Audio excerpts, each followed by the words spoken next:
عبادت جو کہ انسان کا مقصد تخلیق ہے، اس کے لیے سامان تلاش کیا، اور اس کے واسطے حضرت آدم علیہ السلام نے ایک گھر یعنی بیت اللہ تعمیر کیا۔ یہ بیت اللہ جس کو آپ خانہ کعبہ کے نام سے یاد کرتے ہیں، آج بھی ہم میں سے کئی ان کی زیارت کر چکے ہیں اس کی۔ تو سب سے پہلے حضرت آدم علیہ السلام نے بیت اللہ کی تعمیر کی، جس سے انسان کو سمجھ یہ آتا ہے کہ انسان کے لیے اس دنیا میں سب سے اہم کام جس کے لیے وہ پیدا کیا گیا ہے وہ عبادت ہے۔ اگر ہماری طرح کا ذہن اور ہماری طرح کی سوچ رکھنے والا کوئی آدمی ہوتا تو وہ سب سے پہلے اپنے گھر کی تعمیر کرتا، اور بعد میں دوسرے مسجد یا مدرسے یا عبادت کے جتنے امور ہیں ان کو بعد میں دوسرے نمبر پر رکھتا۔ لیکن ایک نبی کی سوچ ایسی نہیں ہوتی، کیونکہ قرآن کریم کی آیت ہے وَمَا خَلَقْتُ الْجِنَّ وَالْإِنسَ إِلَّا لِيَعْبُدُونَ، کہ ہم نے جنوں اور انس کو نہیں بنایا مگر صرف عبادت کے لیے ہم نے ان کو تخلیق کیا۔ تو جب حضرت آدم علیہ السلام اس دنیا میں اتارے گئے، جنت سے ان کو ان کی خطا کی وجہ سے نکالا گیا، تو انہوں نے دنیا میں آ کر سب سے پہلے جس کو ناراض کر کے آئے تھے، اسی کو راضی کرنے کے لیے ایک بیت اللہ یعنی ایک خانہ کعبہ تعمیر کیا۔ تو زمین پر قائم ہونے والا سب سے پہلا گھر، سب سے پہلی چار دیواری وہ اللہ کا گھر ہے۔ اس لحاظ سے بھی مکہ کو فضیلت حاصل ہے، کیوں کہ اسی میں بیت اللہ کی تعمیر کی گئی۔ دوسری صورت میں واقعہ فیل کا ذکر ہے۔ اصحاب فیل کون تھے اور یہ کب پیش آیا، انشاءاللہ اس پہ آج بات کریں گے۔ آج کا ہمارا موضوع یہی ہے۔ فرما رہے ہیں کہ الم تر کیف فعل ربک باصحاب الفیل، کہ اے میرے محبوب پیغمبر کیا آپ نے دیکھا نہیں کہ ہم نے تمہارے رب نے اصحاب فیل یعنی ہاتھیوں کے لشکر کے ساتھ کیا سلوک کیا۔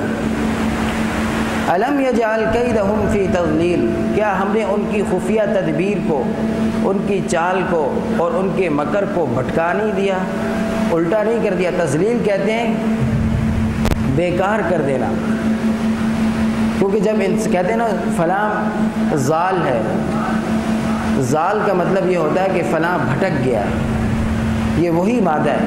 جب کوئی بھٹک جاتا ہے تو وہ بیکار ہو جاتا ہے۔ تضلیل یعنی ان کے مکر اور ان کے فریب کو الٹا کر دیا۔ وَأَرْسَلَ عَلَيْهِمْ طَيْرًا أَبَابِيلَ، اور ان پر غول کے غول پرندوں کے بھیجے، ترمیہم بحجارۃ من سجیل، جو ان پر پکی مٹی کے کنکر برساتے۔ فجعلہم کعصف مأکول، اور ہم نے ان کو کھائے ہوئے بھوسے کی طرح کر دیا۔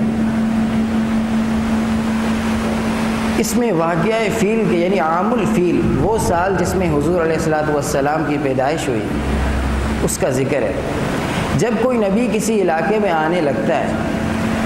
تو اس علاقے میں اس کی آمد سے پہلے اس کی بعثت کو ظاہر کرنے کے لیے مختلف نشانیاں اللہ رب العزت کی طرف سے اتاری جاتی ہیں لوگوں پر۔ آپ اگر کسی بھی نبی کا قصہ پڑھیں گے تو آپ کو ایسی بہت ساری باتیں ان کی ولادت سے قبل ملیں گی جو ان کی پیدائش، ان کے مبعوث ہونے کو ظاہر کرتی ہے۔ اسی طرح رسول اللہ صلی اللہ علیہ وسلم جو کہ سید الانبیاء ہیں، جب اس دنیا میں تشریف لانے لگے تو بہت سارے معجزات، بلکہ معجزات کی ایک قسم ایسی ہے جو نبی علیہ الصلوۃ والسلام کی پیدائش سے قبل اس دنیا میں وقوع پذیر ہوئی، ان کو ارہاس کہا جاتا ہے۔ اور ارہاس جو ہے، رہس کہتے ہیں سنگ بنیاد کو، کیونکہ نبی آنے والا ہے اور نبی کی بعثت کن بنیادوں پر ہوگی، اس کی نشانیاں کیا ہوں گی، ان کو ان معجزات میں ایک عقل مند انسان کے لیے بیان کر دیا جاتا ہے اللہ رب العزت کی طرف سے۔ تو عام الفیل جس سال یعنی حضور علیہ الصلوۃ والسلام کی پیدائش ہوئی، وہی سال یہ ہاتھیوں کے لشکر کی مکہ پر چڑھائی کا ہے۔ واقعہ کچھ یوں ہے کہ تقریباً آج سے 2 صدیاں قبل تک دنیا میں یہ دستور تھا کہ سب سے معزز شخص اس کو سمجھا جاتا تھا جو مذہب والا ہوتا، اور سب سے بلند اور عمدہ اور آرائش اور زیبائش اور مقام والی عمارت بھی وہی سمجھی جاتی تھی جو مذہب سے منسوب ہوتی تھی، اور سب سے مشہور شہر اور عمدہ شہر اور اعلیٰ مقام رکھنے والا اور وہی شہر سمجھا جاتا تھا جو کسی طرح سے مذہبی عبادت سے، مذہبی رسومات سے منسوب ہوتا تھا۔ تمام مذاہب میں آپ دیکھیں گے آپ کو اسی طرح کی صورتحال ملے گی، مگر 17ویں اور 18ویں صدی میں کلیسا کے مظالم کی وجہ سے لوگ مذہب سے بددل ہوئے، اور ان کو چند فائدے بھی حاصل ہوئے۔ عیسائی لوگوں کو اپنے کلیسا سے بددل ہونے کی وجہ سے چند دنیاوی فائدے حاصل ہوئے، صنعت اور سائنس اور اس کی تجارت میں ان کو ترقی ملی، مگر انہوں نے جب دنیا کی دوسری اقوام پہ تسلط کیا اور ان کو اپنا شاگرد بنایا تعلیمی میدان میں، تو ان کے شاگرد بھی اپنے اپنے مذاہب سے یوں ہی بغاوت کرنے لگے۔ آج جو ہے کسی بھی مذہب میں اس کے مذہب والے کی وہ قدر نہیں رہی جو 2 صدیاں پہلے سے تھی۔ اگر ہندوؤں میں سب سے اونچی ذات برہمن تھی تو آج اس کا وہ مقام نہیں رہا۔ دوسری ذات جو ہے وہ راجہ اور مہاراجہ کی ہوتی تھی، جس کو کشتری کہتے تھے۔ اسی طرح سب سے اونچا مقام کلیسا والوں کا ہوتا تھا۔ اسی طرح سب سے اونچا مقام مسلمانوں میں علماء کا ہوتا تھا۔ تو یہی حال کچھ قریش میں تھا۔ قریش والوں کی عزت پورے عرب والے کرتے تھے۔ اس کی ایک وجہ یہ تھی کہ اللہ کا گھر بیت اللہ کے قریش والے متولی ہیں۔ قریش والے اللہ کے گھر بیت اللہ کے متولی ہیں، اور یہ اتنی بڑی اور اتنا اہم سبب تھا ان کی ترقی کا کہ زراعت، صنعت اور تجارت بھی اسی کی ذیل میں ان کے ہاتھوں میں تھی۔ ہوا یوں کہ یمن کا جو ایک علاقہ ہر لحاظ سے زرخیز گزرا ہے، کسی عرب کے 3 حصے ہیں۔ ایک حصہ عراق کا عرب، ایک شام کا عرب، اور ایک جزیرہ نما عرب جو جزیرے کی شکل میں، جس میں سعودی عرب ہے آج کل، اور یمن اور دبئی وغیرہ کے ممالک ہیں۔ ان تینوں عرب کا کسی زمانے میں یعنی 400 عیسوی میں جو شخص جو قوم ان کی بڑی سمجھی جاتی تھی وہ یمن کے لوگ تھے۔ قرآن کریم میں فرمایا ان کی تعریف میں، لقد کان لسبع فی مسکنہم آیہ جنتان عن یمین و شمال کلوا من رزق ربکم واشکروا لہ بلدۃ طیبۃ ورب غفور، کہ یہ مسکن یعنی قوم سبا کے مسکن میں بھی بہت ساری نشانیاں اللہ رب العزت کی تھی۔ اللہ رب العزت نے ان کو باغوں سے نوازا تھا، اور سب سے پہلے یہ وہ لوگ تھے جنہوں نے زراعت کے پیشے کے لیے ڈیم باندھا اور بند باندھا۔ سب سے پہلے یہ قوم تھی۔ مگر قرآن کریم میں اس کی تعریف بھی ہے، مگر بعد میں انہوں نے اپنے اوپر خود بد دعا کی اپنے بارے میں، اور کہا کہ ربنا باعد بین اسفارنا وظلموا انفسهم وجعلناهم احادیث ومزقناهم كل ممزق، کہ یا اللہ ہم جب سفر کرتے ہیں شام کی طرف تجارت کے لیے یا عراق کی طرف یا دوسرے ممالک کی طرف، تو ہم تھکتے ہی نہیں ہیں، کیونکہ راستے میں ہر منزل پر ہمارے لیے نخلستان ہے، گلستان ہے، جن میں ہم رات کو قیام کرتے ہیں، ان کا میٹھا پانی پیتے ہیں اور پھل فروٹ ان کے کھاتے ہیں، پھل فروٹ۔ انہوں نے خود اپنے لیے دعا کی تو اللہ رب العزت نے ان سے وہ نعمتیں چھین لی۔ اور انہی حالات میں قریش کے جو بنو اسماعیل تھے، جو حضرت آدم علیہ السلام کی اولاد میں مکہ میں رہتے تھے، بیت اللہ کی وجہ سے آہستہ آہستہ مشہور ہونے لگ گئے۔ تو تمام اس زمانے میں مکہ میں بت پرستی عام ہونے لگ گئی، بت پرستی عربوں میں عام ہونے لگ گئی، اور بیت اللہ چونکہ اللہ کا گھر تھا، اور حضرت اسماعیل اور حضرت ابراہیم کی عزت تمام عرب میں مشہور تھی، تو تمام قبیلے والوں نے اپنے اپنے بت جو ہیں وہ بیت اللہ میں جمع کروا دیے۔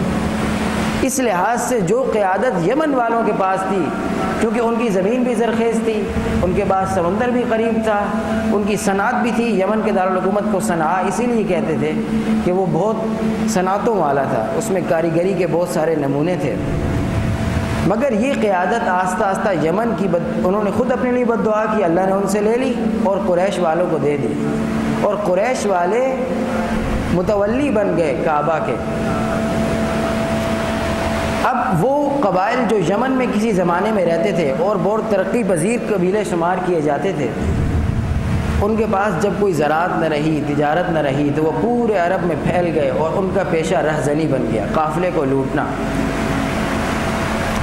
لوٹنا۔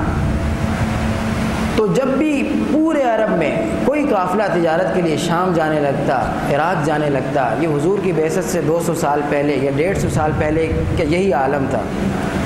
تو اس کے راستے میں رہزنی باقاعدہ ایک پیشے کی صورت میں رائج تھی۔ یعنی جیسے یمن سے قافلہ نکلے گا تو اس کو ریاض کے مقام پر لوٹ لے گا کوئی، لیکن قافلے چلتے رہتے تھے کیونکہ انسانی ضرورت تھی۔ اور صرف ایک قبیلہ ایسا تھا، اور وہ قبیلہ قریش کا تھا، کہ جن کے قافلوں کو لوٹا نہیں جاتا تھا۔ قافلوں کو کیوں لوٹا نہیں جاتا تھا؟ کہ تمام قبیلوں میں، چاہے وہ عرب کے ہوں، جزیرہ نما عرب کے ہوں، چاہے وہ عراق کے ہوں، چاہے وہ شام کے ہوں، ان کے جو بت ہیں، نمائندہ بت ہے اس قبیلے کا، وہ تمام کے تمام بیت اللہ میں رکھے ہوئے تھے۔ تو گویا قریش والے ان کے بتوں کے رکھوالے تھے اور متولی تھے، اس وجہ سے قریش کے قافلوں کو لوٹا نہیں جاتا تھا، قریش کی عزت کی جاتی تھی۔ اور یہی وجہ تھی کہ قرآن کریم کہتا ہے کہ قریش کو یاد دلا کر کہ اولم یروا انا جعلنا حرما آمنا ویتخطف الناس من حولہم، کہ کیا یہ دیکھتے نہیں ہیں کہ ہم نے حرم کو ایک بہت پرامن جگہ بنائی ہے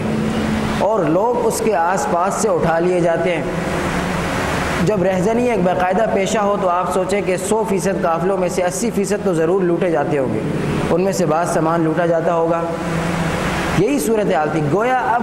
ہر لحاظ کی تجارت، ہر طرح کی تجارت جزیرہ نما عرب میں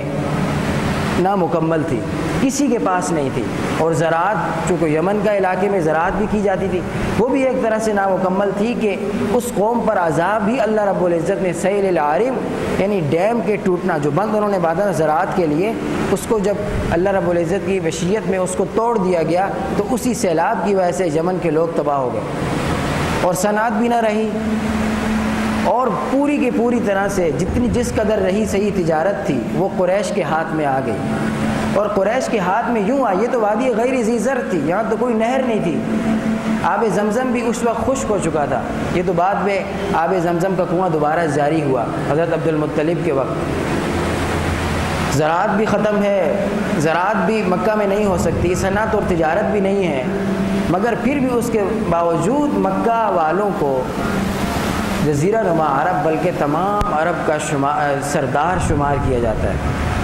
وہ قبیلہ قریش والے تمام عرب کے سردار شمار کیے جاتے ہیں، اس کی وجہ کہ وہ تمام بتوں کے، جو عرب کے قبائل کے نمائندہ بت ہیں،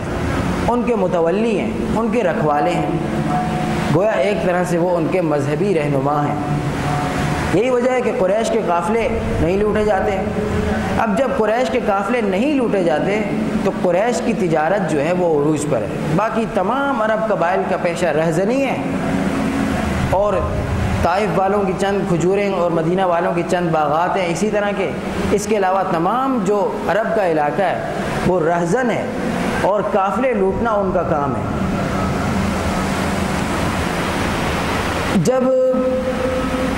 اور کوئی تجارت کرنے لگتا ہے اور کوئی اپنا قافلہ بھیجنے لگتا ہے تو اس کے قافلے کو لوٹ لیا جاتا ہے۔ اسی طرح وہ قافلہ نہیں لوٹا جاتا جو حج کے لیے چلے، اپنے علاقے سے جو قافلہ حج کے لیے چلتا ہے اس کو نہیں لوٹا جاتا۔ تو لوگ وہ سامان جو اپنے علاقوں میں ان کی پیداوار تھی، ان کی صنعت تھی، اس کو بھی لے کر حج کی نیت سے مکہ کی طرف جاتے اور وہاں جا کے بیچتے، اس سے بھی اہل مکہ کی تجارت اور صنعت ہی کو عروج ملتا۔ یمن کا جو علاقہ، اس میں عیسائیوں پر مظالم کیے گئے جو اس زمانے میں برحق مذہب تھا بت پرستی کے مقابلے میں، تو ان عیسائیوں نے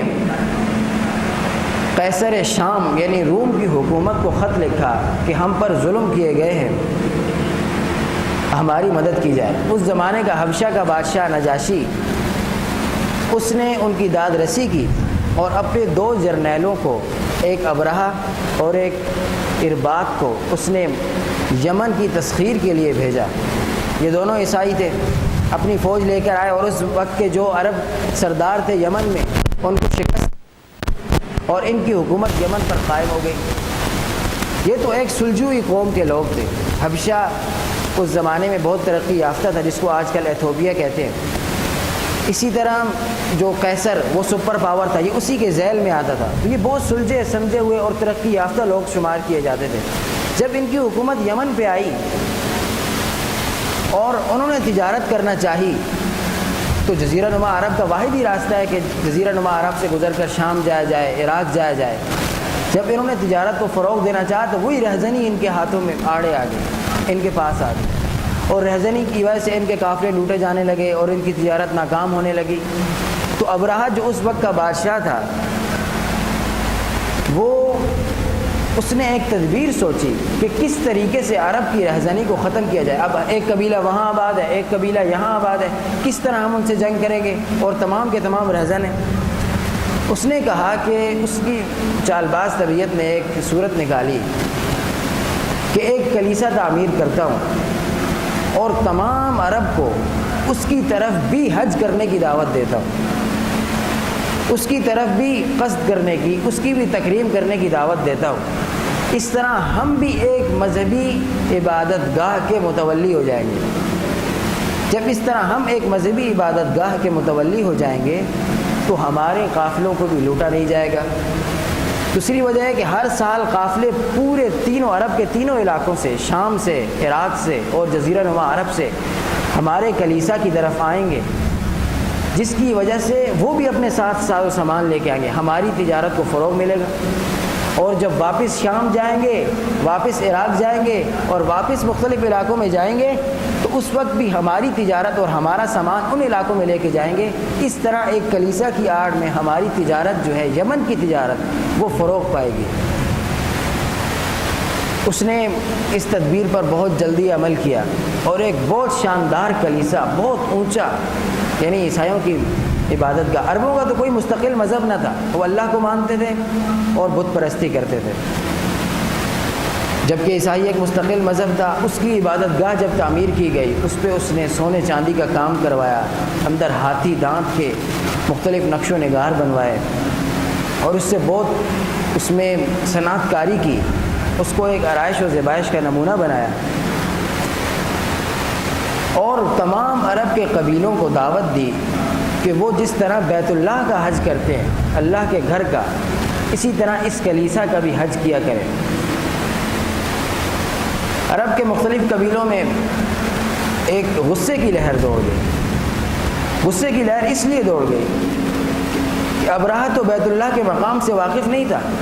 لیکن عرب لوگ تو واقف تھے کہ یہ اللہ کا گھر ہے، اور ان اول بیت وضع للناس للذی ببکۃ مبارکا وہدی للعالمین، یہ تو پہلا گھر ہے، اور اس کے بعد اس کی تعمیر نو حضرت ابراہیم علیہ السلام نے کی۔ عرب جب اس کی فوقیت سے واقف تھے تو ان میں ایک غصے کی لہر دوڑ گئی، اور انہوں نے کہا یہ کیا کہ ہمارے مقابلے میں ایک کلیسا تعمیر کر دیا گیا، اور اتنا عظیم الشان ہے اور اتنی اس کی بلندی ہے کہ اوپر سے آدمی دیکھے تو نیچے آدمی نظر نہیں آتا، اور یوں اونچا دیکھا جائے تو جو ہے ٹوپی گرنے کا خطرہ ہوتا ہے، اتنا اونچا ہے۔ ایسے کلیسا کو جب عربوں نے دیکھا، ان میں بہت غصے کی لہر دوڑ گئی، اور ابرہہ کی چال جو ہے وہ ناکام ہونے لگی، کیونکہ اس نے تو اس لیے بنایا تھا کہ عربوں کو اس کے ذریعے تسخیر کرے گا، ان کے قافلے نہیں لوٹے جائیں گے، رہزنی کا پیشہ اپنے آپ کو، اپنے قافلوں کو رہزنی سے جو عربوں کی مشہور تھی اس سے بچائے گا۔ مگر اس کی تدبیر الٹی ہوئی۔ قریش کے چند لوگ آئے اور انہوں نے زیارت کے لیے کلیسا میں درخواست کی ابرہہ سے۔ باقی تمام مذاہب میں جتنی بھی آج کل بھی آپ دیکھیں، جتنی بھی عبادت گاہیں ہوتی ہیں مذاہب کی، وہ تمام بہت اعلیٰ اور عرفہ مٹیریل سے بنائی جاتی ہیں، اور بہت ان کی حفاظت کی جاتی ہے، ان میں مختلف اعلیٰ اور عمدہ چیزیں رکھی جاتی ہیں۔ آج کل بھی آپ کلیسا اگر دیکھیں تو کلیسا بھی ایسا ہی ہے، اسی طرح ہندوؤں کے جو مندر ہوتے ہیں وہ بھی ایسے ہی ہیں، ان کو بہت سجایا جاتا ہے، جبکہ مسجدوں کا ایسا نہیں ہے۔ مسجد کو تو زیادہ سجانا بھی نہیں چاہیے، مکروہ ہے، اور مسجد کو اور اسی طرح ان کو پھر ان کی حفاظت کے لیے ایک پورا دستہ ہوتا ہے، ان کی کلیسا کی یا مندر کی کسی بھی طرح کی حفاظت کے لیے ایک پورا دستہ ہوتا ہے ہر وقت، جبکہ مسجدوں کا دستور ایسا نہیں ہے۔ تو کلیسا جو تھا وہ بہت شاندار، اور اس کی حفاظت کے لیے، اور اس کا داخلہ بھی ممنوع، ہر کسی کا نہیں، سال میں ایک دفعہ اس کو کھولے جانے کا پروگرام تھا تجارت کی غرض سے۔ مگر جب قریش کے لوگوں نے اجازت مانگی تو ابرہہ نے ان کو اجازت دے دی، اور قریش کے لوگ کلیسا میں جا کر رات کو رہے، اور غصے کی لہر جو ان میں تھی، انہوں نے اپنا غصہ یوں نکالا کہ کلیسا میں گندگی بھی مچائی اور توڑ پھوڑ بھی کر دی، جس کی وجہ سے ابرہہ کو بہت غصہ ہے، اور ابرہہ نے قسم کھا لی کہ وہ بیت اللہ یعنی اللہ کے گھر کو منہدم کر کے رہے گا، اور اس کے لیے اس نے 60,000 کی فوج جس میں ہاتھی بھی تھے ان کا ایک لشکر تشکیل دی، اور نجاشی سے جو کہ حبشہ کا بادشاہ تھا اس سے اجازت لی، اس نے اجازت دی اور مزید تھپکی دی، یوں کہ اس نے اپنے 8 بہت ہی خاص اپنے استبل کے 8 ہاتھی جو ہے وہ اسے روانہ کیے کہ عرب لوگ ہاتھی کو نہیں جانتے، جب تم ان سے جاؤ گے تو وہ ایک ٹینک نما چیز ہے، ان سے دہشت پھیل جائے گی، خاص ہاتھی، ویسے تو ابرہہ کے پاس ہاتھی تھے ہی، لیکن اس نے مزید 8 ہاتھی دیے، اور ایک ہاتھی بہت ہی عظیم الشان دیا جس کا نام محمود تھا، بہت ہی لمبا چوڑا اونچا، اور یہ اس نے ابرہہ کی مدد کے لیے روانہ کیا۔ چنانچہ سب سے پہلے ابرہہ جو ہے وہ لشکر لے کے نکلا یمن سے، تو یمن کے پہلے بادشاہ ذو نواس جس کو ابرہہ شکست دے کر آیا تھا، اس کا بیٹا ذو نفر جو ہے ابرہہ کے مقابلے میں آیا۔ یہ حمیری خاندان عرب میں یمن میں کافی عرصے سے حکومت کرتا آ رہا تھا۔ جب اس کا مقابلہ ہوا تو 60,000 کے لشکر اور ہاتھیوں کے سامنے عرب کچھ نہ بن پائے، بلکہ ہار گئے اور ذو نفر قید ہو گئے۔ پھر آہستہ آہستہ مزید جب قبائل میں گئے تو ایک قبیلے کا سردار جس کا نام آتا ہے نفیل بن حبیب، اس نے بھی ان کا مقابلہ کیا، مگر مقابلہ نہیں کر سکا اور ہار گیا۔ اسی طرح جب آگے مختلف عرب قبائل کے پاس سے یہ ابرہہ کا لشکر 60,000 کی تعداد میں گزرتا رہا تو ان پر ایک دہشت پھیلتی گئی، اور وہ سوچنے لگے کہ اب کیا ہوگا۔ یہ لشکر طائف کے علاقے میں پہنچا جو کہ مکہ سے کچھ ہی دور ہے، تو طائف کے علاقے والوں نے بھی ان سے سلو کر لی۔ سلو اس طرح کر لی، سلو کرنے کی وجہ یہ تھی طائف کی کہ باقی تمام عرب کے بت جو ہیں وہ مکہ میں تھے، مکہ میں پڑے ہوئے تھے، بیت اللہ میں، ان کے متولی قریش تھے، لیکن طائف کا بت طائف ہی میں تھا، اس کا نام لات تھا۔ اس نے ابرہہ سے جو معاہدہ کیا طائف والوں نے کہ بھئی آپ ہمارے بت لات کو نہ چھیڑیں، آپ ہمارے بت لات کو رہنے دیں، اور بے شک چاہے مکہ کو تباہ کر دیں، برباد کر دیں، یا بیت اللہ کو گرا دیں، نعوذ باللہ، ہمیں اس سے کوئی غرض نہیں ہے۔ اور انہوں نے اپنا ایک نمائندہ بھی بھیجا مکہ کی طرف راستہ دکھانے کے لیے، چونکہ مکہ بہت زیادہ مرتفع صحرا اور پہاڑی علاقہ ہے، اس میں سفر کرنا بغیر کسی رہنما کے بہت مشکل ہے۔ چنانچہ جو طائف والوں کا رہنما ابو رغال وہ ابرہہ کے ساتھ ہو گیا اور مکہ کا راستہ دکھانے لگا۔ جب مکہ کے قریب مقام مغمس میں پہنچے تو مکہ والوں کے اونٹ جو ہے چر رہے تھے، ان میں سے 200 اونٹ حضرت عبد المطلب کے تھے جو کہ حضرت حضور علیہ الصلوۃ والسلام کے دادا ہیں۔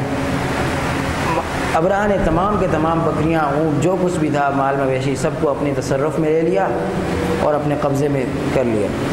جب مکہ والوں کو حضرت عبد المطلب کو پتہ چلا تو وہ ابرہہ کے پاس آئے، اور ابرہہ ان کی شان، ان کا قد بت، ان کا ڈیم ڈول اور ان کی جسمانی جو ہے وجاہت اور ان کی جسمانی تشخص دیکھ کر وہ بہت متاثر ہوا، اور اس نے اپنے تخت سے نیچے آ کر اس نے ان کا استقبال بھی کیا، اور خود بھی ان کو نیچے بٹھایا اور خود بھی نیچے بیٹھ گیا۔ عبد المطلب نے سب سے پہلے ان سے کہا کہ دیکھو تم نے میرے 200 اونٹ اپنے تصرف میں کر لیے ہیں، ان کو مجھے واپس کر دو۔ تو ابرہہ بہت غصہ ہوا اور اس نے کہا کہ میں تو سمجھا تھا کہ آپ اتنے بڑے سردار ہیں، آپ مجھ سے آ کے یہاں مجادلہ کریں گے، لڑائی کریں گے، دھمکیاں دیں گے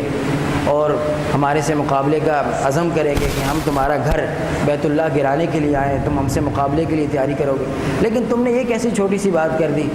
کہ بھائی بس مجھے میرے اونٹ دے دے۔ تو عبد المطلب نے کہا کہ دیکھو اونٹوں کا مالک میں ہوں اور میں اس کی حفاظت کرنے کے لیے تمہارے پاس آیا، ان کو بچانے کے لیے، تمہارے چنگل سے ان کو نکالنے کے لیے، جبکہ بیت اللہ جس کو گرانے تم آئے ہو اس کا مالک اوپر ہے اور وہ انشاءاللہ خود ہی اس کی حفاظت کرے گا، اور اگر تمہیں اپنے انجام کی فکر نہ ہو تو شوق سے کرو بیت اللہ پر حملہ۔ ابرہہ نے کہا کہ چلو ٹھیک ہے میں پھر آ رہا ہوں۔ عبد المطلب قریش کے سرداروں کو لے کر جلدی سے مکہ کی طرف روانہ ہو گئے اور کعبہ میں جا کر کعبہ کے دروازے سے لگ کر انہوں نے بہت دعائیں کی کہ یا اللہ یہ تیرا گھر ہے، تیرے خلیل کا بنایا ہوا ہے، سب سے پہلے اس کو تیرے صفی نے بنایا ہے، اس کی حفاظت آج تیرے ذمے ہے، اس کی حفاظت کریے۔ اور پھر تمام قریش کی آبادی کو لے کر پہاڑوں پر کھڑے ہو گئے اور تماشا دیکھنے لگے۔ ابرہہ اپنے لشکر کے ساتھ 60,000 کے لشکر کے ساتھ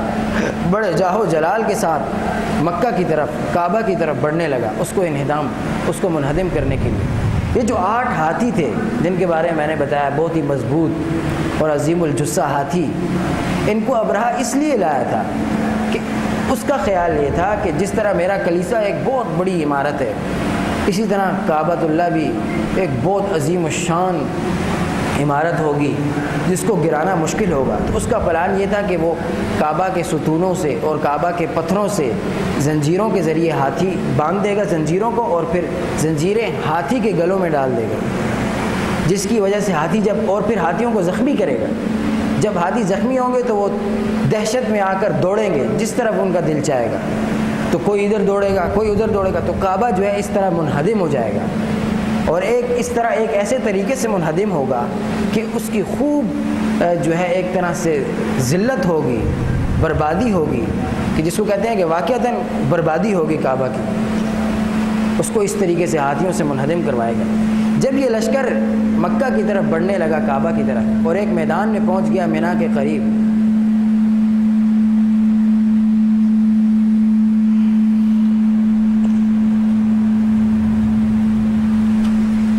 مینا کے قریب ایک مقام میں پہنچا اور اوپر سے قریش تماشا دیکھ رہے ہیں، اور وہ محمود ہاتھی جو ہاتھیوں کا سردار ہے اور بہت عظیم الجثہ ہے، اور 8 ہاتھی اس کے آس پاس ہیں، اس کے کان میں نفیل نے کہا جو کہ ان کا قیدی تھا کہ دیکھو یہ اللہ کا گھر ہے، تم برباد ہو جاؤ گے، جہاں سے آئے ہو وہیں لوٹ جاؤ اور آگے نہ بڑھنا اس کو تباہ کرنے کی غرض سے بیت اللہ کو۔ اس ہاتھی کو نفیل کی بات سمجھ میں آ گئی، نفیل بن حبیب کی، اور وہ ہاتھی آگے بڑھنے سے رک گیا۔ اس ہاتھی کو مارا گیا، اس پر سونے کے اس پر لوہے کے تبرے برسائے گئے، آہنی تبرے برسائے گئے، اس کے جو ہے آنکڑا ڈالا گیا اس کے گردن میں لوہے کا کہ کسی طریقے سے اس کو جو ہے چلایا جائے۔ بہت کوشش کے بعد کسی نے کہا کہ اس کو مشرق کی طرف لے کے جاؤ، اس کو شام کی طرف لے کے جاؤ، اس کو طائف کی طرف لے کے جاؤ۔ جیسے اس کو طائف کی طرف کرتے تو وہ چلنے لگتا، اور جیسے اس کو مکہ کی طرف بڑھانے لگتے تو وہ رک جاتا۔ اب ابرہہ کو یہاں سمجھ جانا چاہیے تھا، یہ اس کے لیے ایک وارننگ تھی قدرت کی طرف سے کہ وہ سمجھ جائے، مگر وہ باز نہیں آئے۔ وہ مسلسل ہاتھی پر ظلم کرتا رہا، تبرے برساتا رہا آہنی کہ وہ آگے بڑھے۔ اتنے میں ایک جماعت پرندوں کی، ایک گروہ پرندوں کا ایک جھنڈ سمندر کی طرف سے، بحر احمر کی طرف سے، بحر قلزم کی طرف سے آتا ہوا دکھائی دیا۔ یہ ایسے پرندے تھے جو آج سے پہلے کسی نے دیکھے نہیں تھے، کبوتر سے چھوٹے تھے، ان کے پنجے کتوں کی طرح تھے اور سرخ تھے۔ ان کے پنجوں میں اور ان کے چونچوں میں، یعنی ہر پرندے کے پاس 3 کنکریاں تھیں، مٹی کی، پکی مٹی جیسی۔ قرآن کہہ رہا ہے وَأَرْسَلَ عَلَيْهِمْ طَيْرًا أَبَابِيلَ تَرْمِيهِمْ بِحِجَارَةٍ مِّن سِجِّيلٍ، ہم نے ان پر ایسی مٹی کے جس کو گیلا کیا جائے اور پھر پکایا جائے آگ میں، ایسی مٹی کے کنکر برسائے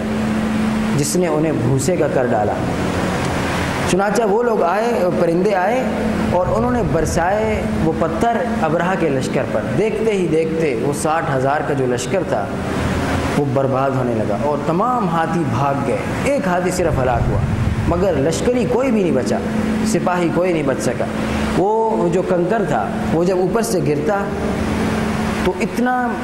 اس میں ایسی زہر تھا، اس میں ایسی طرح کی ایک کچھ، بہرحال اللہ کی مشیت تھی، جو بھی تھا اس میں، وہ یہاں سے داخل ہوتا اور پورے جسم کو گلاتا ہوا، سڑاتا ہوا پاؤں سے نکل جاتا، اور اس طرح عبرتناک انجام اس تمام کے تمام لشکر کا ہوا۔ اور ابرہہ کا انجام یہ ہوا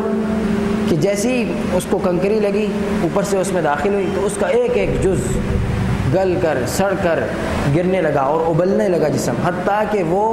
مکہ سے یمن کی مسافت کتنی ہوگی اس زمانے کے لحاظ سے، یعنی کئی دن ہوگی، بلکہ مہینے ہوں گے۔ وہ ایک مہینے میں مکہ یمن پہنچ کر اپنے علاقے میں انتہائی جو ہے بری موت مرا، یعنی راستے میں ایک ایک اس کا کٹتا گیا۔ ریاض تک پہنچا تو اس کا آدھا بدن گل کے سڑ کر گرنے لگا، حتیٰ کہ جب یمن تک پہنچا تو وہ ایسا ہو گیا تھا جیسے پوٹا، جانور کا پوٹا، یعنی بالکل گول مٹول، کوئی اس کا سمجھ نہیں آتا تھا کہ یہ اس کا جسم کہاں ہے، اس کا سر کہاں ہے، اس کا کیا ہے، اور پھر اس کو وہاں دفنا دیا گیا۔ تو اس واقعے میں بہت ساری نشانیاں ہیں۔ قرآن یہی کہہ رہا ہے کہ الم تر کیف فعل ربک باصحاب الفیل، کہ اے میرے محبوب پیغمبر کیا آپ نے دیکھا نہیں کہ ہم نے فیل والوں کے ساتھ جو کہ مکہ پر حملہ کرنے آئے تھے ان کے ساتھ کیا کیا۔ الم یجعل کیدہم فی تضلیل، ہم نے ان کی مکر کو اور ان کی چال کو ہم نے ان کو ناکام نہیں کر دیا۔ وارسل علیہم طیرا ابابیل، اور ان پر ہم نے پرندوں کے ذریعے ان پر ہم نے حملہ کروایا۔ ترمیہم بحجارۃ من سجیل، جو ان پر مٹی کے پکے پتھر برساتے تھے۔ فجعلہم کعصف مأکول، اور اس نے ان کو کر دیا کھائے ہوئے بھوسے کی طرح۔ بھوسا جو ہے یعنی بیکار چیز، ہر چیز کا چوتھائی حصہ ہوتا ہے، یعنی کوئی بھی چیز ہو اس میں سے چوتھائی حصہ جو ہے ایسا ہوتا ہے جو بیکار ہوتا ہے، مگر وہ اس چیز کے ساتھ ملا ہوا ہوتا ہے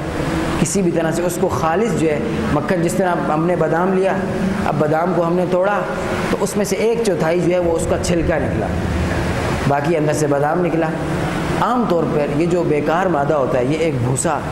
اور معقول جو ہوتا ہے یعنی بھوسا بھی ایک کارآمد چیز ہے جانوروں کے لیے۔ جب جانور نے بھوسا کھا لیا تو اس کا بھی چوتھائی وہ معقول ہے، یعنی بالکل بیکار، یعنی فضلہ۔ ہم نے انہیں ایسے کر دیا جیسے کہ فضلہ ہوتا ہے، بالکل بیکار اور کسی کام کا نہیں۔ اس واقعے میں ایک تو یہ واقعہ قریش کی افضلیت کو ظاہر کرتا ہے کہ قریش مکہ کے متولی تھے، مکہ والے تھے۔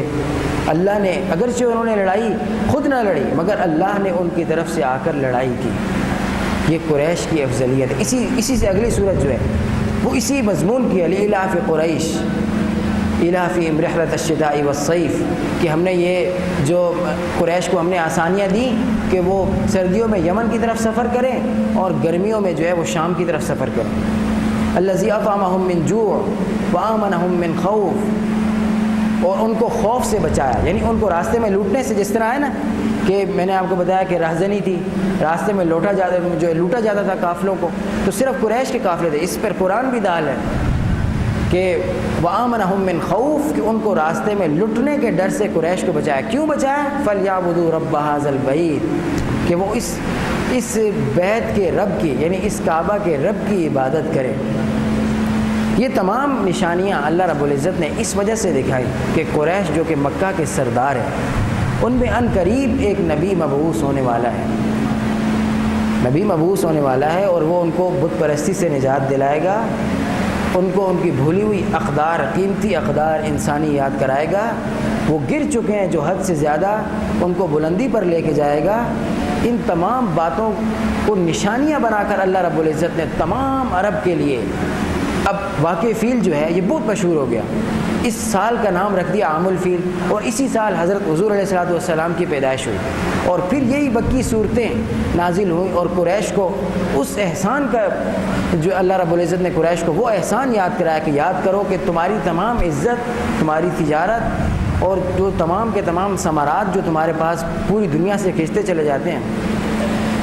اولم، قرآن کہتے ہیں اولم نمکن لہم حرما آمنا وججبا الیہ ثمرات کل شیء، کہ ہم نے حرم کو ایسی پرامن جگہ بنایا ہے کہ پوری دنیا سے جتنے اچھی چیزیں ہیں، جتنی میوہ جات ہیں، جتنی اور صنعتیں ہیں، وہ مکہ کی طرف کھنچتی چلی ہوئی آتی ہیں، اور باقی تمام عرب میں ایسا نہیں ہے۔ تو یہ تمام کے تمام انعام اللہ رب العزت نے اس لیے کیے تھے کہ ان قریب میرا ایک نبی مبعوث ہونے والا ہے اور تم اس نبی کی اتباع کرنا۔ اور اسی نبی پر اللہ رب العزت نے پھر یہ آیتیں نازل کی اور ان کو بتلایا کہ دیکھو، قریش کو ان کا اپنا احسان یاد کرایا کہ دیکھو ہم نے تمہیں کس طرح بچایا تھا، اور تمہارے قافلوں کو ہم 200 سال سے مختلف طرح کی رہزنی سے بچا رہے ہیں، تمہیں تعظیم دی جاتی ہے، حج کے زمانے میں تمہارے ہاں میلہ لگتا ہے اور بہت جو ہے تجارت ہوتی ہے، تمہارے پاس کسی چیز کی کمی نہیں ہے۔ الذی اطعمہم من جوع، جو تمہارے پاس بھوک کو رہنے نہیں دیتا، وآمنہم من خوف، اور تمہارے پاس خوف کو بھی آنے نہیں دیتا، وہی رب ہے، تم پھر اس کی اتباع میں آ جاؤ، اس کے پیغمبر کی اتباع میں آ جاؤ۔ مگر قریش نہ مانے، جیسے کہ آپ جانتے ہیں حضور علیہ الصلوۃ والسلام، اور پھر ہجرت کرنی پڑی۔ مگر اس سورہ فیل اور سورہ قریش میں ہمارے لیے بھی بہت ساری نشانیاں ہیں۔ ایک نشانی تو یہ ہے کہ جو اللہ رب العزت کسی کا محتاج نہیں ہے، ہم ہیں اللہ رب العزت کے محتاج۔ واللہ غنی وانتم الفقراء، وَإِن تَتَوَلَّوْا يَسْتَبْدِلْ قَوْمًا غَيْرَكُمْ ثُمَّ لَا يَكُونُوا أَمْثَالَكُمْ کہ اللہ رب العزت بے نیاز ہے، اس کو تمہاری نمازوں کی ضرورت نہیں، تمہارے جہاد کی ضرورت نہیں، اس کو اپنے مقدس مقامات اور جس کو اس نے تقدیس دی ان کو بچانے کے لیے تمہارے کسی ہیلے اور تمہاری کسی تدبیر کی ضرورت نہیں ہے۔ ہاں اگر تم خود اس کے جو حقوق ہیں ان کی حفاظت کر کے ان کے فرائض کو اس کے لاگو کیے گئے فرائض کو انجام دے کر اور اس کی مقدس جگہوں کی حفاظت کر کے خود اللہ کے ہاں کوئی مقام بنانا چاہتے ہو تو یہ تمہارے پاس آپشن ہے، آخرت میں تم اپنے لیے جنت کا گھر بنا لو۔ یہ ہے کیونکہ اگر وہ کام لینے پر آئے تو وہ ابابیل یعنی چھوٹے چھوٹے پرندوں سے بھی لے سکتا ہے۔ یہی کہا وَإِن تَتَوَلَّوْا اگر تم روگردانی کرو گے يَسْتَبْدِلْ قَوْمًا غَيْرَكُمْ تو تمہیں بدل کر ایک تمہارے علاوہ ایک قوم اللہ رب العزت پیدا کریں گے، ثُمَّ لَا يَكُونُوا أَمْثَالَكُمْ اور پھر یہ بھی یاد رکھو کہ وہ تمہاری جیسی نہیں ہوگی۔ وہ نمازیں پڑھیں گے، اللہ کو ہماری نمازوں کی، اللہ کو ہماری عبادات کی کیا ضرورت ہے؟ اللہ تو غنی ہے، مگر اس نے ہمارے لیے ہمیں جتانے کے لیے ہمیں جتوانے کے لیے اس نے اور ہمیں آخرت میں مقام دلانے کے لیے اس نے ہمارا امتحان لیا ہے، اور اس امتحان کے لیے اس نے مختلف فرائض کیے۔ اور ایک غبی انسان اور بیوقوف انسان یہ سمجھتا ہے، جس طرح یہود و نصارہ کہتے تھے کہ تمہارا رب جو ہے وہ تو مانگتا ہے، زکوٰۃ مانگتا ہے اور مختلف طرح کے اس کے مطالبے ہیں، تو اللہ کہہ رہا ہے واللہ غنی، اللہ بے نیاز ہے۔ اگر کسی کو ضرورت ہے، کسی کو تمہاری زکوٰۃ کی ضرورت ہے تو تمہارے فقیر ہو، اللہ کو کون دے رہا ہے زکوٰۃ؟ اللہ پر مال خرچ کر رہا ہے؟ اللہ کے لیے جو نماز پڑھ رہا ہے وہ بھی در حقیقت اسی کے اپنے فائدے کے لیے اور دفع مضرت ہے، یعنی ایک اپنے سے عذاب کو دور کرنا ہے۔ یہ ہے ایک سبق اس آیت کا کہ ہماری جو ہے وہ کیا ہماری نماز اور ہماری زکوٰۃ اس کی اہمیت کیا ہے اور ہماری عبادات کا مقام کیا ہے۔ ہم تو پوری طرح سے گناہوں میں دھسے ہوئے لوگ ہیں۔ ایک شعر ہے کہ بدرے کے خم شود آسماں چے بسات پشت نماز من، کہ جو آدمی نماز پڑھ کے اپنے آپ کو بہت بڑی چیز سمجھتا ہے اور سمجھتا ہے کہ نماز جو ہے یہ ایک مشکل ہے اور اس کی کمر تھک جاتی ہے، تو اس کو دیکھنا چاہیے کہ یہ اتنا بڑا آسمان اور اس کی اتنی بڑی کمر جو ہے یہ اللہ کے کس طرح گول ہے۔ بدرے کے خم شود آسمان، پورا آسمان اس در کے آگے جھکا ہوا ہے اور اس کی جو اتنی بڑی کمر ہے، اور ہماری کمر کی کیا حیثیت ہے؟ اور پھر بھی انسان کو اس طرح کے خیالات ہیں اور وہ یہ کہتا ہے کہ اللہ کو ہماری فلاں چیز کی ضرورت ہے، یہ ہم پہ کیوں لاگو کیا گیا، اس طرح کیوں کیا گیا، اس طرح کیوں نہیں کیا گیا۔ ہم تو بھائی عبد ہیں، غلام ہیں، ہمیں جو کہا گیا ہے ہم نے اس پہ عمل کرنا ہے۔ دوسری اس آیت کے اندر یہ ہے جو اللہ اس میں ایک سبق ہے، دوسرا سبق یہ کہ بیت اللہ کی طرف اور بیت اللہ کی طرف کوئی بھی میلی آنکھ سے دیکھے گا تو اللہ رب العزت کی جو غیرت ہے وہ اسے گوارا نہیں کرے گی۔ اللہ رب العزت کی جو غیرت ہے اسے گوارا نہیں کرے گی۔ حالات ایسے بن جائیں گے، تاتاری فتنہ جب اپنی عروج پر تھا اور عراق تک پہنچ گیا، مصر تک پہنچ گیا، تو اور مسلمانوں میں کوئی ایسا آدمی نہیں ہے جو تاتاری فتنے کا مقابلہ کر سکے۔ تو اللہ رب العزت نے اور بیت اللہ کو ڈر تھا، بیت اللہ کو خطرہ تھا کہ بھئی بیت اللہ تک پہنچیں گے، اور وہ تو جہاں جاتے تھے انسانوں کو نہیں چھوڑتے تھے، کسی چیز کو نہیں چھوڑتے تھے، جانور تھے۔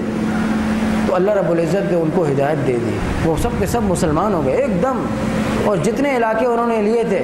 یہاں مغل ہو گئے، وہاں ترک ہو گئے، اور اس طرح کے تمام تتاری ان کے بیٹے تمام کے تمام مسلمان ہو گئے۔ اس طرح اللہ رب العزت نے مکہ کی حفاظت کی، کعبہ کی حفاظت کی۔ اسی کو علامہ اقبال نے کہا کہ پاسباں مل گئے کعبے کو صنم خانے سے، کہ ایک طرح سے وہ غلط لوگ تھے، تو کعبے کی حفاظت کی جائے گی۔ یہ بھی ایک ان آیت سے اللہ رب العزت کی طرف سے یہ بھی ان آیتوں سے یہ بھی ایک بات واضح ہوتی ہے کہ جو بھی کعبے کی طرف اس کو غیر معمولی سمجھے گا اور میلی نگاہ سے دیکھے گا وہ بھی برا ہے، اور اس کو بھی برا کر دیا جائے گا اور اس کو جو ہے وہ نشان عبرت بنایا جائے گا۔ تیسرا ایک سبق یہ ملتا ہے کہ کعبے کے مقابلے میں اس نے ایک کلیسا بنایا تھا۔ اول میں تو اس نے کہا تھا اپنی تجارت کو قائم کرنے کے لیے کہ تم وہاں بھی حج کے لیے جایا کرو اور یہاں بھی حج کے لیے آیا کرو، تو وہ یہ کعبہ گرانا نہیں چاہتا تھا ابرہہ، مگر اس نے کعبے کا ایک شریک بنایا تھا۔ تو ہم کعبے کی جو خصوصیات ہے، یعنی کعبے کا طواف ہے، کعبہ کا ہم طواف کرتے ہیں، کعبہ ہی میں حج کیا جاتا ہے۔ اسی طرح بہت ساری مختلف جو ہے وہ فضیلتیں ہیں جو صرف کعبہ کی ہیں، ان کو ہم کسی اور جگہ سے منسوب نہیں کر سکتے۔ یعنی بعض لوگ ہم نے دیکھا کہ جی مزاروں کا طواف کیا جاتا ہے، ان کے لیے بھی یہ جو ہے اس میں ان آیتوں میں ان کے لیے بھی سبق ہے کہ جو کعبہ ہے یہ طواف کرنا صرف اسی کی خصوصیت ہے۔ ابراہ نے بھی یہی کہا تھا کہ بھئی جو ہے کلیسا کا جو ہے طواف کیا جائے اور اس کی طرف بھی حج کیا جائے، اور اسی طرح کسی بھی چیز کو کعبے کی طرح مقدس سمجھنا یہ بھی جائز نہیں ہے، کیونکہ کعبہ اپنی ذات میں وحدہ ہے، یعنی بالکل اکیلا ہے۔ وہی ایک ایسی جگہ ہے جو اللہ رب العزت کا گھر ہے، اور اس کو ان اول بیت وضع للناس، اور دنیا میں سب سے پہلے اس کو قائم کیا گیا۔ اور آخری اور سب سے اہم سبق یہ ہے دوستو کہ جو کعبہ کے متولی تھے وہ قریش تھے، وہ بت پرست تھے، مگر کعبہ کے متولی تھے، اللہ نے ان کی بھی لاج رکھی، اور مکہ والے ان کا بھی احترام کیا کرتے تھے، ان کی بھی ایک عزت تھی، باوجود یہ کہ وہ بہت گناہ گار تھے۔ قرآن کہتے ہیں وَمَا كَانَ صَلَاتُهُمْ إِلَّا بُكَاءً وَتَصْدِيًا، کہ ان کو تو نماز پڑھنی بھی نہیں آتی تھی کعبہ میں، بلکہ وہ جب حج کرنے آتے تھے تو کوئی ننگا حج کرتا تھا، ننگا، عورتیں مرد سب ننگ دھڑنگ جو ہے وہ حج کر رہے ہیں، طواف کر رہے ہیں۔ اسی طرح مختلف بت انہوں نے اندر رکھے ہوئے تھے۔ اسی طرح وما كان صلاتهم الا بكاء وتصديا، اور نماز اور صلات ان کی کیا تھی؟ قرآن کہتے ہیں سیٹیاں بجاتے تھے آ کر اور روتے تھے، خواہ مخواہ کی آوازیں اور جو ہے بلند آوازیں کعبہ میں نکالتے تھے۔ وہ بہت بگڑے ہوئے لوگ تھے، مگر اس کے باوجود اللہ نے کعبے والوں کی عزت اور ان کی لاج کی رکھی، اور ان کا احترام برقرار رکھا لوگوں میں، اور ان کے مقابلے میں آنے والوں کو جب کہ وہ ڈر کر پیچھے بھی ہٹ گئے تب بھی اس نے ابابیل کے ذریعے کعبہ کی حفاظت کی۔ اس میں ایک سبق یہ ہے کہ آج کل ایسا ہوتا ہے کہ لوگ جو ہے ہمارے جو مذہبی لوگ ہوتے ہیں ان کے بارے میں مختلف طرح کی زبان درازیاں بھی کرتے ہیں، اور مسجد کا تو احترام کریں گے، لیکن امام صاحب کو بعض دفعہ ان کے بارے میں ایسے جملے بھی بول دیتے ہیں جو مناسب نہیں ہوتے، چھوٹے نہیں ہوتے۔ ان کے بارے میں بھی یہ اس میں ایک سبق ہے ان کے لیے بھی کہ دیکھو وہ جو قریش کے لوگ تھے وہ کعبہ کے متولی تھے، اور اللہ کے ہاں ان کا مقام تھا۔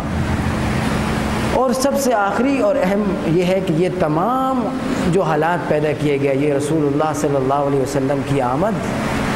کے لیے ان حالات کو سازگار کیا گیا، وہی ان کے محبوب تھے، اور اللہ رب العزت ہمیں انہی کے نقش قدم پر چلنے کی توفیق نصیب فرمائے۔ وآخر دعوانا الحمدللہ رب العالمین۔